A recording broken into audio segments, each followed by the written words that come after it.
YouTube adam jing huna dama yum che tiu kata asanin tu lai lockdown hi akoi koi dingin ha sain hole vai khen pon ipo nom na jong ke pot thelo ichi nom na ki chi thelo idu du jong ke ne thelo phan hi ta hi jong le yum na che wa dam selen um hiten we can all fight this together mo po hitin it's you can say no me okay tu ni hi nhiều lai apa na kana ngai nom ta la nen sang ka tin la lui hi hi chi la hi ngai ka sa dan hi ka nhiều lai ka hen na lain ka u te hon na sa jiu na ha lampi panga tawa sa ti ho kana geldo na lain la samin jong ke hepon tu lai khang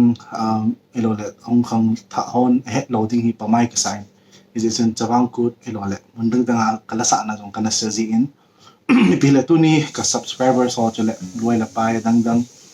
supporters ho mi zo sin ngai ding in Lenna Lhang te chu hin sang ka te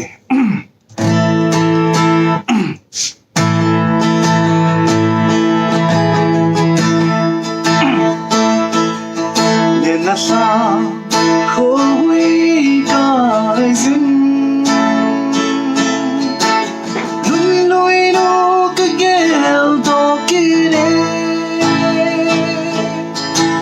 sa hi ta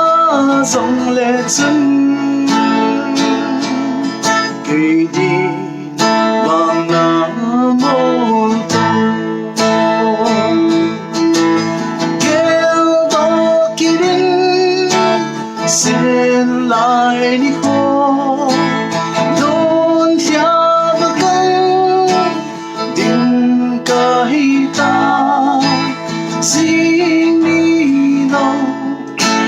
số đồ băng xa khah gây kỷ đi vô số kỳ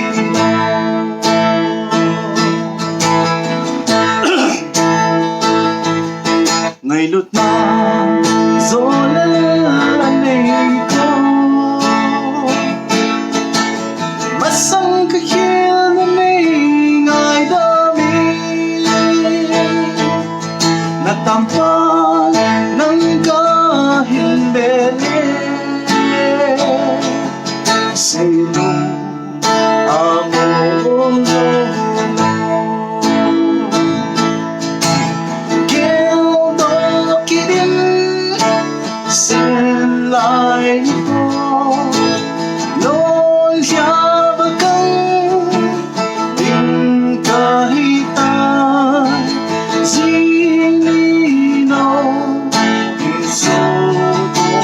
sa khah vì kỷ đi vô số kỳ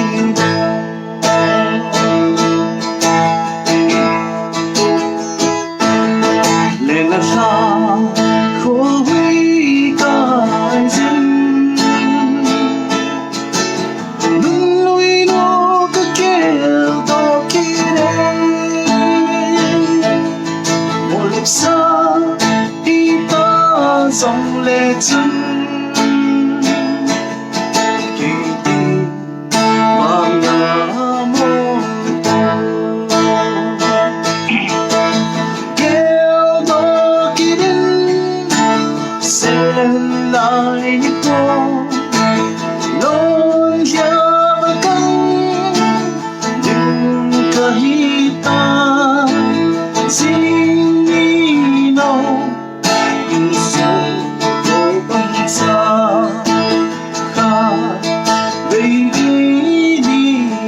số kỳ đau ta về kỷ niệm số kỳ đau tu nhà tingin hi chanchu hi tain ingai nom hi nam la request na bon nom le na hin bo jeng theo hin YouTube comment section hi lo hi le Instagram hello le Facebook azong message na into theo la request na hin bote ho kasa the like in sa ding I'll try my best. So that's it for today. ikimukit ka awen ipon sa awen ano dam te bye bye